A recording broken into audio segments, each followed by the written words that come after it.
સમાચાર સામે આવી રહ્યા છે સુરતથી સમાચાર સામે આવી રહ્યા છે તો સુરતના સ્લમ બોર્ડમાં મકાનનો મુદ્દો સામે આવ્યો છે। સચિન સ્લમ બોર્ડના મકાનનો મુદ્દો સામે આવ્યો। સ્લમ બોર્ડમાં અંદાજિત 2000 થી વધુ મકાનો છે।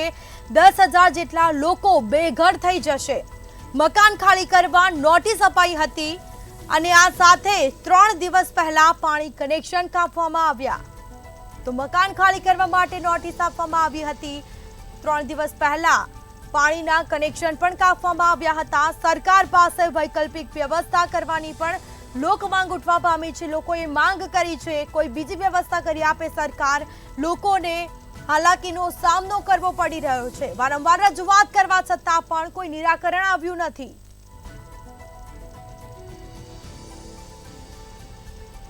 તો મકાન ખાલી કરવા માટે નોટિસ આપવામાં આવી। 10,000 જેટલા લોકો બેઘર થશે।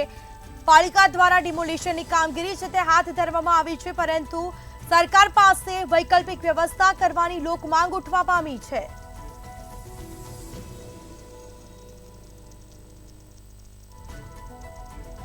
તો સ્લમ બોર્ડમાં અંદાજિત 2000 થી વધુ મકાનો છે। 10,000 જેટલા લોકો આજે બેઘર થશે। તો સરકાર પાસે વૈકલ્પિક વ્યવસ્થા કરવાની પણ માંગ કરવામાં આવી છે।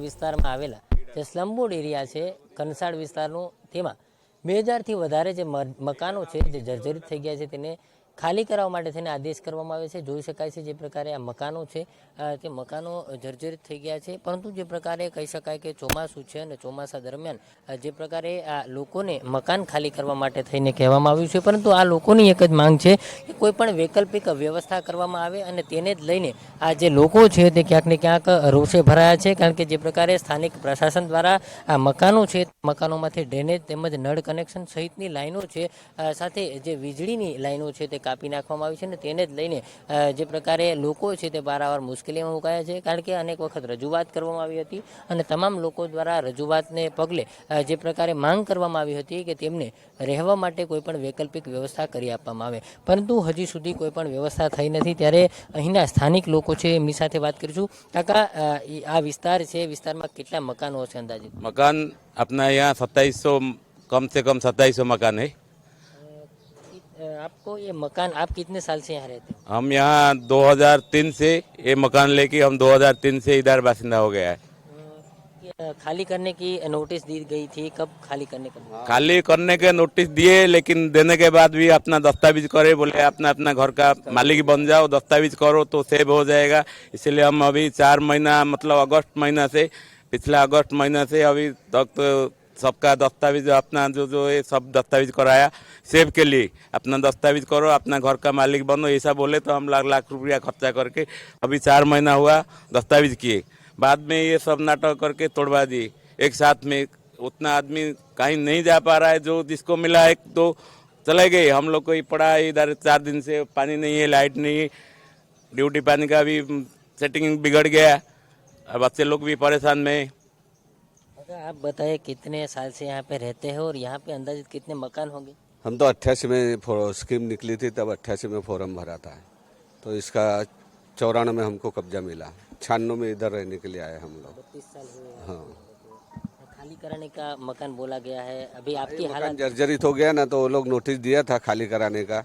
23 में भी दिया था वो लोग, पर वो उसका कोई निकाल नहीं लाया कि चलो भाई तुम खाली करो, हम तुमको भाड़ा देंगे, तुम दूसरी जगह सेटिंग कर लो, ऐसा कुछ बोला नहीं। चलो भाई भाड़ा भी दे देते तो अपने दूसरी जगह सेटिंग कर देते। अभी 3-4 दिन के अंदर खाली करने को बोला है, तो किसी को मकान मिला, किसी को नहीं मिला है। अब कोई जिसको नहीं मिला है वो अभी इधर ही है। लाइट और पानी सब, गटर लाइन भी सब चौक कर दिया है। कितने दिन से गटर लाइन और पानी लाइन काट? 3 दिन से। अभी कितने परिवार यहाँ पे रहते होंगे अंदाजित? परिवार तो सब है पूरे मकान में, खाली वो जो कंतान नगर गिरा था 2016 में, वो छोड़ के 2100 मकान है अभी पूरा। अभी आपकी मांग क्या है, मुख्य मांग? हमारी मांग तो यही है कि भाई हमको भाड़ा चालू कर दे और इसी जगह पर हमको बना के देवे मकान। ठीक है, आप बताइए आप यहाँ पे कितने साल से? मैं मुझसे 24 साल हो गया मेरे को, यही मकान मेरा यही है। अभी तक मेरे को कोई रूम मिला नहीं है, अभी ऐसे ही बाहर पड़ा है। बच्चों लोग खाली दूसरे जगह पे शॉप करके आया है। कौन है परिवार में, कौन कौन है आपके? मेरा बीवी है, एक लड़का है, 2 लड़की है। कितने साल के हैं और वो पढ़ाई करते हैं? पढ़ाई मेरा लड़का +2 +3 किया है और लड़की 110। अगर मकान नहीं मिलेगा तो क्या होगा? मकान नहीं मिलेगा तो अगर सरकार जो बात अभी भी बात किए है कि तुम दस्तावेज बनाओ, दस्तावेज बनाएगा तो तुम रूम का मालिक बन जाओ, मालिक में तुम्हारे को कोई निकल नहीं पाएगा, ऐसे ही बोला। तो हम दस्तावेज अभी 1.5 लाख 2 लाख रुपया खर्चा करके दस्तावेज भी बनाया है। उसके बाद वो ये लोग क्या क्या बोला कि 3 महीना तुमको, अभी कलेक्टर ऑफिस में गए थे कि बोला तुमका 2-3 महीना एडजस्ट कर टाइम दे रहे हैं, लेकिन जिस दिन कलेक्टर का ऑफिस में जाके वापस आया, दूसरा दिन आया तो पावर काट दिया, पानी का लाइन बंद कर दिया, गटर का लाइन बंद कर दिया। वैसा भी है, हम गटर का लाइन भी हमारे को कोई व्यवस्था नहीं किया था, हम खुद ये व्यवस्था बना कि गटर लाइन बनवाया, पानी का बंदोबस्त भी बंद कर दिया था। 50,000 रुपया खर्चा करके बोरिंग भी किया है। वो अंदर जाओ देखो, क्योंकि बचने के लिए। अभी आपकी हालात कैसी है, किस तरह की? हालत तो बहुत खराब है और कैसा रहेगा, बहुत से लोग रो रही है, कोई रूम नहीं मिल रहा। जो रूम मिल रहा है कोई रहने का लाइफ नहीं है, ऐसा ही है। जो रूम मिल था हमारा जो था वो सबसे अच्छा था। अभी जो रूम में जा गया चलो हम आपको दिखाने का है, तो अब जितना ये बस्ती को सामान खाली सामान हटाने रोकने के लिए खाली गया है। कैसी हालात है? अभी बहुत डिफिकल्ट है अपना इधर रहने के लिए। और आप भी देख सकते हैं मेरा ये रूम पे अभी भी सामान पड़ा है। आप देखिए अभी हालत डेंजर में अभी हम लोग को रहता है। पानी नहीं है, खाना भी नहीं है। हमको कैसे भी सरकार की तरफ से रूम दिलाइए, हमको सेव करिए। अभी बाद में नहीं तो भाड़ा दीजिएगा। भाड़ा तो देने का कोई कारण नहीं, कहीं रूम होगा तो सरकार का हमको सेटिंग कर दीजिए, बाद में रूम यहाँ से बना के दे, कोई परेशान नहीं है। लेकिन अब हमारा परिवार खतरा में है। सब बच्चे लोग का भी वो कॉलेज पर सब बंद है अभी।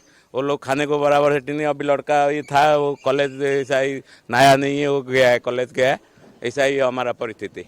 ચોક્કસથી તો એક પ્રકારે કહી શકાય કે આ તમામ લોકો છે તેની હાલત હાલ ખૂબ દયનીય છે, કારણ કે જે પ્રકારે રહેવા માટે મકાન છે પણ તે પણ જર્જરિત થઈ ગયું છે અને ખાલી કરવા માટે નોટિસ પણ આપી દેવામાં આવી છે. જોઈ શકાય છે આ તમામ મકાનો છે તે જર્જરિત થઈ ચૂક્યા છે, પરંતુ જે પ્રકારે આખી આ જે વ્યવસ્થા છે તે વ્યવસ્થામાં ક્યાંક ને ક્યાંક આ તમામ લોકો છે તે અત્યારે ચોમાસામાં રહેવા માટે થઈને એક મકાનની માંગ કરી રહ્યા છે, પરંતુ હાલ અમુક લોકો છે તે અમુક લોકોને મકાન મળ્યા છે, અમુક લોકોને નથી મળ્યા. અંદાજિત કહી શકાય કે 2000થી પણ વધારે મકાનો જે છે તે આ વિસ્તારમાં છે અને તમામ મકાનો ખાલી કરવા માટે થઈને સૂચના આપી દેવામાં આવી છે, પરંતુ હાલ કહી શકાય કે અંદાજે 10,000 જેટલા લોકો છે તે 10,000 જેટલા લોકો જાય તો કહાં જાય તેવી પરિસ્થિતિનો સામનો કરી રહ્યા છે. છેલ્લા 3 દિવસથી પાણીનું કનેક્શન કાપી નાખવામાં આવ્યું છે, વીજળીનું કનેક્શન કાપી નાખવામાં આવ્યું છે અને ડ્રેનેજનું કનેક્શન કાપી નાખવામાં આવ્યું છે. હવે આ લોકો હાલ તો ભગવાન ભરોસે છે. લોકો માંગ કરી રહ્યા છે કે તેમને કોઈ પણ વ્યવસ્થા સરકાર તરફથી કરી આપવામાં આવે અને રહેવા માટે થઈને ચોમાસા દરમિયાન છત મળી રહે. કેમેરામેન કેસી વઘાસે સાથે દિવેશ પરમાર, મંતવ્ય ન્યૂઝ, સુરત.